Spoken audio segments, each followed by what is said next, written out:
The 48 hours after you get paid will determine whether you're rich or broke for the rest of your life, and almost nobody is talking about what actually happens during that window.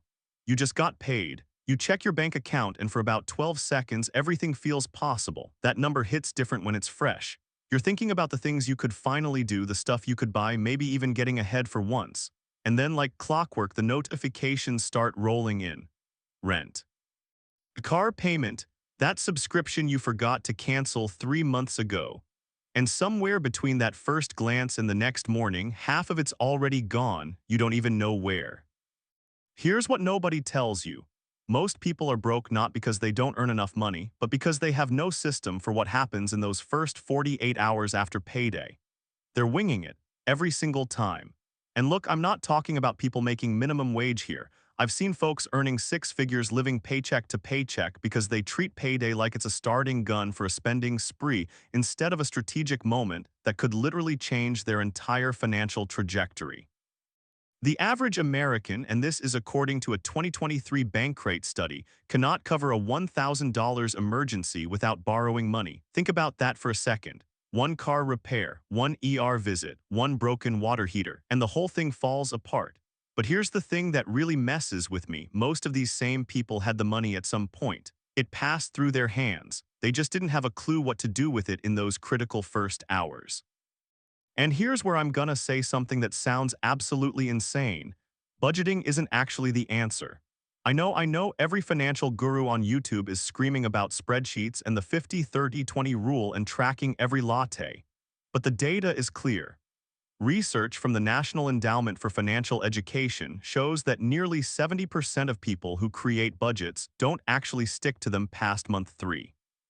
So we've got an entire industry built around advice that has a 70% failure rate.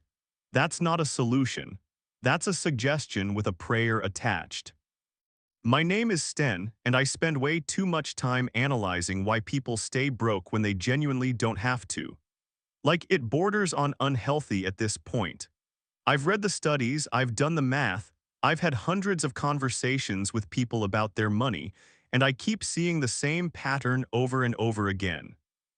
If you want to understand the real mechanics behind building wealth instead of just hopping your bank account magically improves somehow, make sure to hit that subscribe button. And if this video ends up changing how you think about your paycheck, a thumbs up genuinely helps more than you know. Look, here's why this matters right now. We're in an economy where inflation has quietly stolen about 20% of your purchasing power over the last 4 years. Wages haven't kept up. The gap between doing okay and actually getting ahead has gotten wider. And the old advice, just make more money, just cut expenses, that stuff works, but it's incomplete. Because you can earn $100,000 a year and still be broke if you don't know what to do in the first 24 to 48 hours after that money hits your account. By the end of this video, you're going to have a 7-step system that automatically protects your paycheck from you, from your impulses, from the psychological traps that are literally designed to separate you from your money. And I'm going to show you how this system can save you, conservatively, around $6,000 per year. That's not a made-up number. That's based on actual spending leakage that most people don't even realize is happening. Here's the mental model that makes all of this click. Every dollar that hits your account falls into one of 3 categories. It's either captured, protected, or escaped. Captured means it went exactly where you intended before you even saw it. Protected means it's in the right place, but you had to actively fight for it. Escaped means it disappeared into the void of convenience fees, impulse purchases, and I'll figure it out later decisions. The goal isn't perfection. The goal is to maximize captured dollars, minimize escaped dollars, and over time, reduce how much energy you spend protecting what's left. That's the game. That's the actual game. And these 7 steps, they're how you win it. Now, before I get into these, I want to be clear about something. This isn't a list I pulled from some generic personal finance textbook.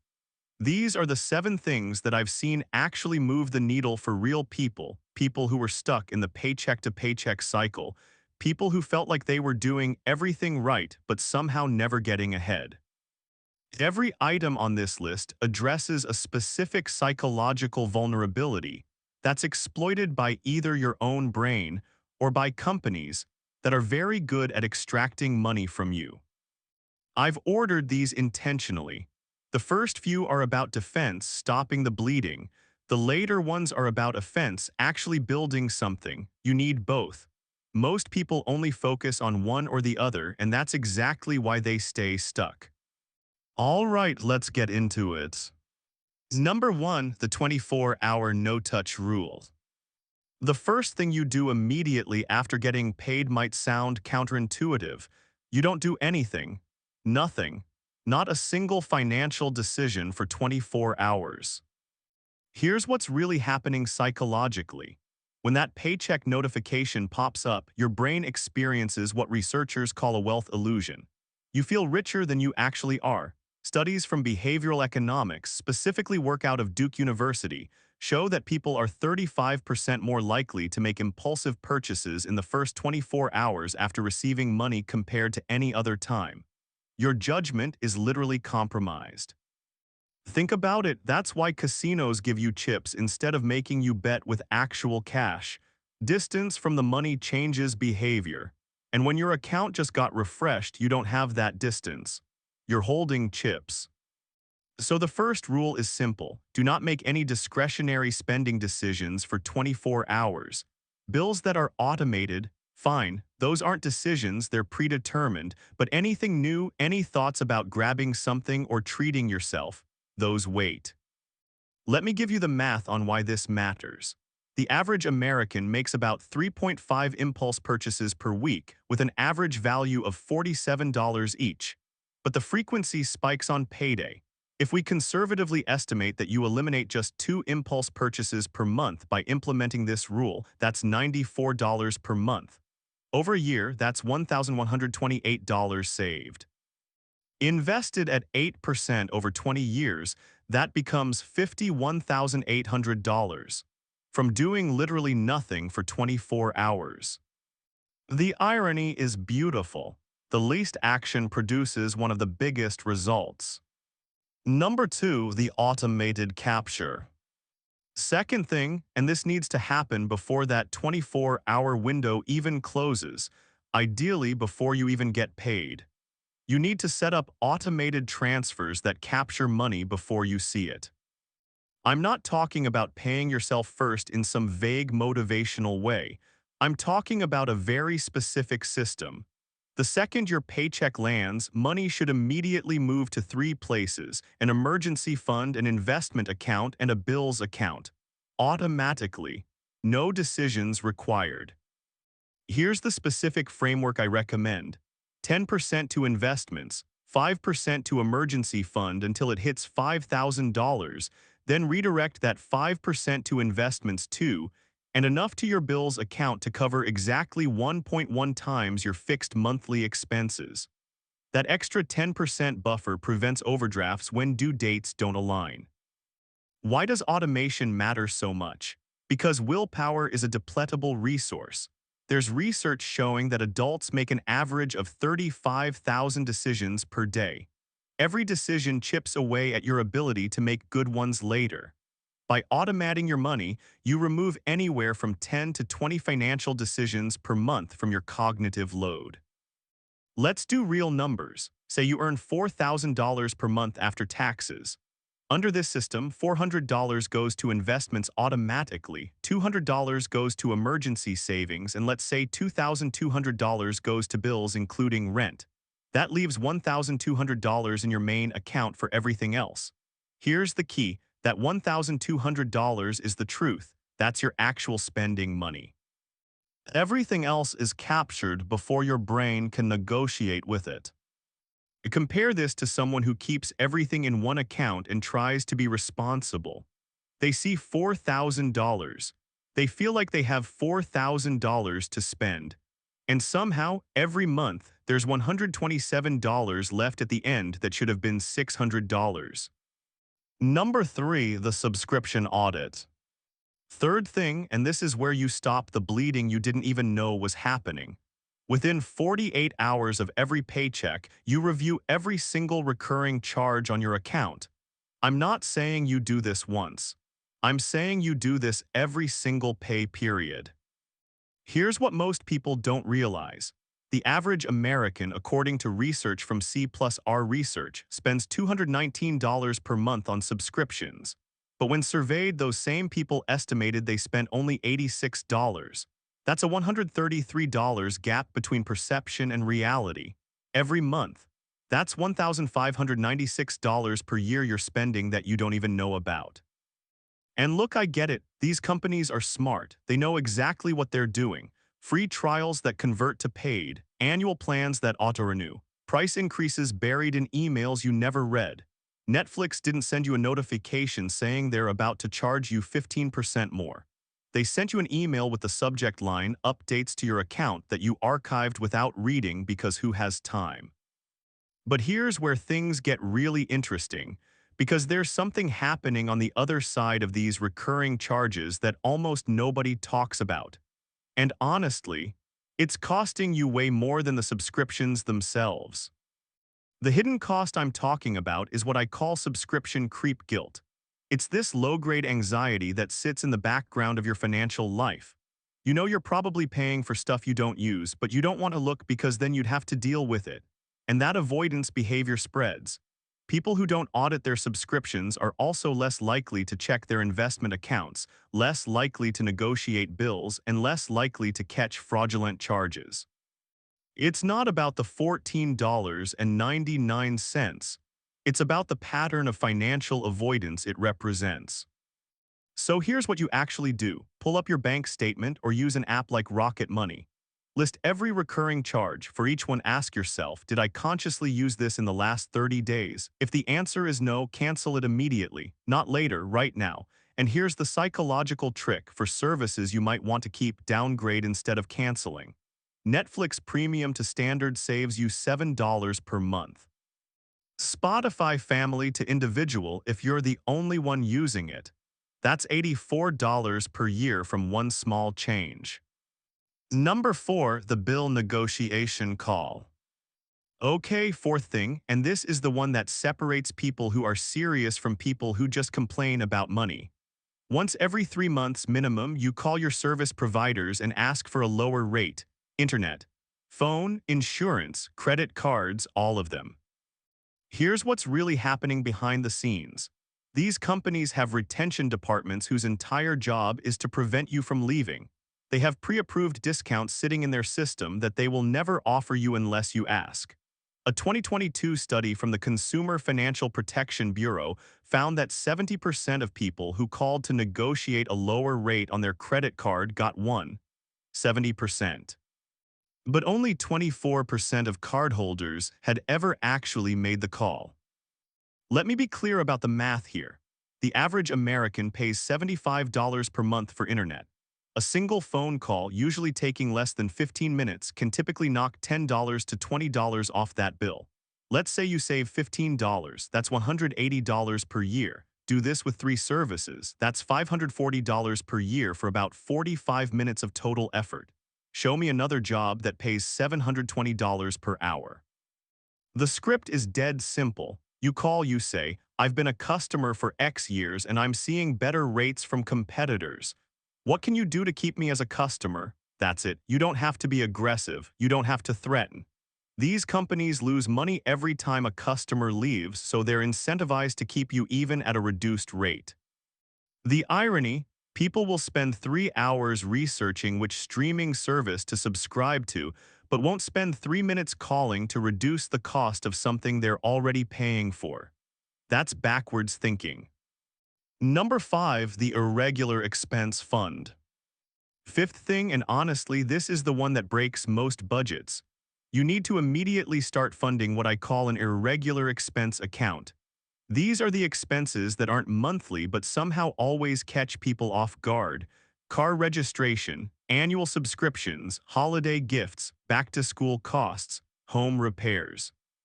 Here's why this matters. According to a study from the J.P. Morgan Chase Institute, the average household experiences a 30% swing in monthly expenses throughout the year. Some months you spend way more, some months way less. But most people budget as if every month is identical and then they're shocked, when December rolls around and suddenly they need $800 for gifts. The psychology here is fascinating. Your brain treats irregular expenses as emergencies even when they're completely predictable. You knew Christmas was coming, it's the same day every year, but because it's not a monthly bill, it feels like a surprise, and surprises trigger stress spending. You start using credit cards, you tell yourself you'll pay it off next month. Spoiler, you won't. The fix is almost too simple. Add up all your irregular annual expenses, be honest. Holiday spending, birthdays, car maintenance, annual subscriptions, property taxes if applicable. Let's say the total is $3,600 per year. Divide by 12. That's $300 per month that needs to go into a separate account every single month. Now December isn't an emergency, it's just December. Let me run the compound math for you. If you're currently putting those irregular expenses on a credit card at 22% APR and carrying the balance for an average of 4 months, you're paying roughly $264 per year in interest alone. Over 20 years, that's $5,280 in interest on expenses you could have predicted. That money invested instead at 8% would be worth over $11,000. You're literally paying for the privilege of being disorganized. Number 6, the debt acceleration payment. Sixth thing, and I know some people are going to push back on this, but hear me out. If you have any high-interest debt, meaning anything above 7%, you make an additional payment toward that debt immediately after getting paid. Not at the end of the month when there's money left over. There won't be money left over. There never is. Here's the thing about debt psychology that financial advisors don't emphasize enough. Every day you carry high-interest debt, you're running on a treadmill that's tilted against you. A $5,000 credit card balance at 24% APR is costing you $1,200 per year in interest. That's $100 per month disappearing into absolutely nothing. No compound interest. No safety net. Nothing. The strategy is simple but powerful. Take whatever you automated to savings and investments and temporarily redirect a portion toward debt destruction. Let's say you're putting $400 per month toward investments. If you have credit card debt, take $200 of that and throw it at the highest interest balance instead. I know this feels like you're falling behind on investing, but you're not. Paying off 24% debt is equivalent to getting a guaranteed 24% return on your money. You literally cannot beat that in the stock market consistently.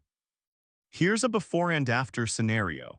Person A has $5,000 in credit card debt at 24% and is making minimum payments of $150 while trying to invest $200 per month.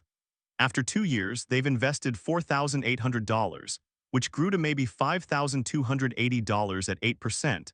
But they still owe $4,100 on the card and have paid over $2,000 in interest. Net position up about $1,180, but stressed and still in debt.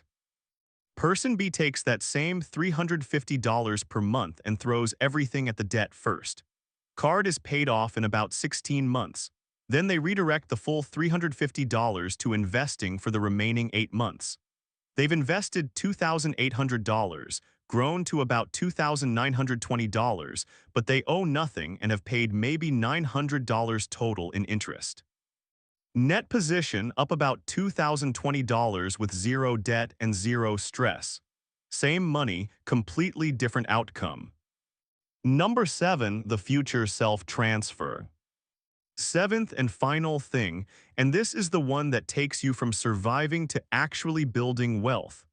After every single paycheck, you make at least one manual transfer to a long-term investment account. Yes, on top of automation. Here's why this matters psychologically. Automated investing is essential, but it can also become invisible. You stop noticing it. You stop feeling connected to your wealth-building journey. That one manual transfer, even if it's just $25 or $50, keeps you engaged. It forces you to log into your brokerage account. It makes you see your portfolio growing. And research from Vanguard shows that investors who regularly interact with their accounts even passively, are more likely to increase contributions over time and less likely to panic sell during downturns. I call this the future self-transfer because that's exactly what it is. You're not buying stocks. You're buying freedom for a version of yourself that doesn't exist yet. Every time you make that transfer, you're casting a vote for who you want to become. That might sound cheesy, but identity-based behavior change is the only thing that actually sticks long-term. You're not just saving money, you're becoming the type of person who consistently invests. The math is encouraging. Let's say you automate $300 per month to investments, but you add just $50 per manual transfer twice a month. That extra $100 monthly invested at 8% over 30 years becomes $146,000. From $50 payments you barely notice. That's a house down payment. That's a year of retirement. That's freedom. Here's the part that ties all of this together. These 7 steps aren't really about individual tactics. They're about transforming the 48 hours after payday from a period of vulnerability into a period of power. Most people spend those hours reacting to bills, to impulses, to the stress of watching money disappear. You're now going to spend them capturing.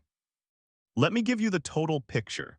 Following these 7 steps conservatively saves and redirects around $6,200 per year for the average person. That's money that was already passing through your hands, you're just capturing it now instead of letting it escape. Invested at 8% over 20 years, that becomes $307,000. That's the difference between retiring at 65 and retiring at 60.